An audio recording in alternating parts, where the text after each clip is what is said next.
Known as the African Queen and hailed as the wealthiest woman in Africa, Isabel dos Santos epitomized the image of a self-made businesswoman.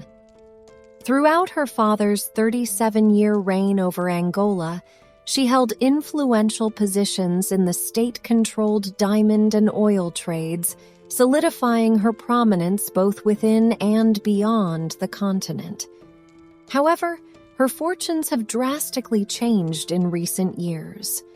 Forbes, which once estimated her wealth at $3.5 billion, highlighted her as an archetype of a country plunderer, amassing wealth at the expense of Angola. Now, with her father's departure from office, her empire has crumbled.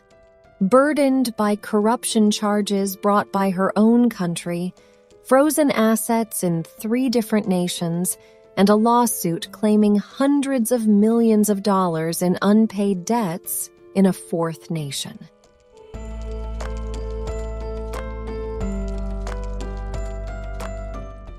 Isabel dos Santos, the daughter of former Angolan President José Eduardo dos Santos, was born in Baku, Azerbaijan in 1973. After her father rose to power in 1979, amidst a brutal civil war, he consolidated control and gained near-dictatorial powers. In 1992, Isabel moved to London with her mother and later attended St. Paul's School for Girls. She pursued an engineering degree at King's College London. Her first business ventures when she returned to Angola were a restaurant on the beach in the capital, Luanda, and a rubbish collection business. In 1992, President dos Santos modified the Angolan constitution, granting immunity to the president for official actions, except in cases of bribery or treason. This change enabled him to transfer public assets to his family and friends. His eldest daughter was a prime beneficiary. In 1999, the president established Angola Selling Corp., which held an exclusive license for marketing Angolan diamonds, and Isabel and her mother controlled a 24.5% share in the company. Isabel also capitalized on her father's connections to enter into a significant business partnership with Portuguese billionaire Américo Amorim. Together, they founded Banco BIC in 2005, which has grown to become one of Angola's largest banks with assets totaling $4.2 billion. Subsequently, their business ventures expanded into cement, real estate, and energy sectors. By the age of 40, she had amassed significant shareholdings in diverse industries such as media, banking, energy, and retail, along with controlling Angola's largest cement producer, launching a supermarket chain, and overseeing a beverage company. She became the CEO of Sonangol, the state-owned oil company, despite allegations of nepotism and violation of probity laws. The decision faced widespread criticism, prompting protests that were ultimately prohibited. A group of 12 Angolan lawyers even filed a motion alleging violation of the public probity law. In December 2002, hundreds of guests crowded into a 17th-century Luanda cathedral to witness the wedding of Isabel to Sindika Dokolo, a wealthy Congolese businessman and art collector. Known for his love of Porsches, American professional basketball, and African art, Dokolo became a vital business partner to Dos Santos. To oversee their expanding business ventures, the couple established a central operational base in Lisbon and utilized a Maltese shell company called Athol Limited to acquire a $55 million apartment in Monte Carlo. Although serving as the president of the Angolan Red Cross for 12 years and engaging in some social work through her businesses, Isabel was not widely perceived as a charitable figure beloved by the people. Instead, she focused on projecting an image of competence and hard work, emphasizing her self-made success separate from her family's wealth. In her early 30s, Dos Santos already owned luxury properties in London and Lisbon worth millions, displaying a penchant for indulgences such as art shows, high-end fashion, and trips to Paris.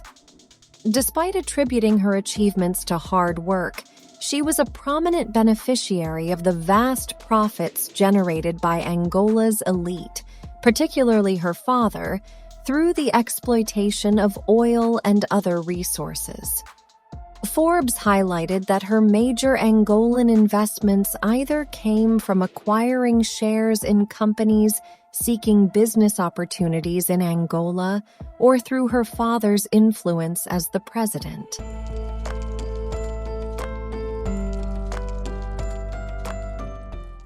Dos Santos's empire began to unravel under the leadership of Angola's new president, who took office in September 2017 after Dos Santos's father retired.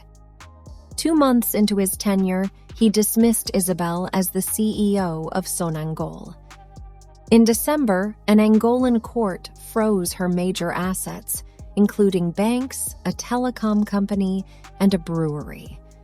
The court claimed that the couple and one of their business associates had caused the Angolan government to lose at least $1.1 billion.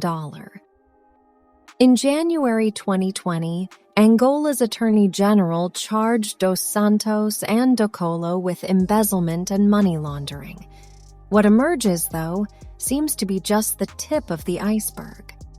That same month, a flood of details about Dos Santos and her assets became public through the Luanda Leaks, a collection of more than 700,000 documents obtained by the International Consortium of Investigative Journalists. The leaked files revealed her diversion of public funds into private accounts and the operation of a vast network of over 400 family-related companies. She is accused of exploiting Sonangol, resulting in the economic decline of Angola. The leaks also implicated consulting firms like McKinsey and PwC, as well as bankers and lawyers who aided Dos Santos in acquiring and offshore movement of her wealth. Utilizing shell companies, Dos Santos and her husband evaded scrutiny while investing in businesses. In one case, thousands of families were forcibly evicted from their Luanda homes on land that was part of a redevelopment project involving a Dos Santos company. Startling revelations from the Luanda Leaks include Dos Santos's husband obtaining a stake in Portuguese oil firm Galp through an interest-free loan from the Angolan government, which is currently frozen by a Dutch court. Dos Santos is also being pursued in the UK Unitel, the Angolan mobile phone provider where she was a 25% owner, sued Dos Santos in London late last year, claiming her Dutch company had defaulted in 2019 on multiple loans. The company is seeking repayment of $430 million. Interpol has also issued a red alert for the authorities to locate and detain Angolan Isabel dos Santos, according to a report by Reuters. As of February 2023, Isabel was yet to be provisionally detained, but she is by no means in hiding. She continues to regularly post on her social media channels, detailing visits to high-end restaurants and nights out. Among other things, what these accounts show is that Dos Santos continues to enjoy a life of luxury. We can only hope that she is brought to justice and pays for her crimes. This was the unraveling of Isabel dos Santos.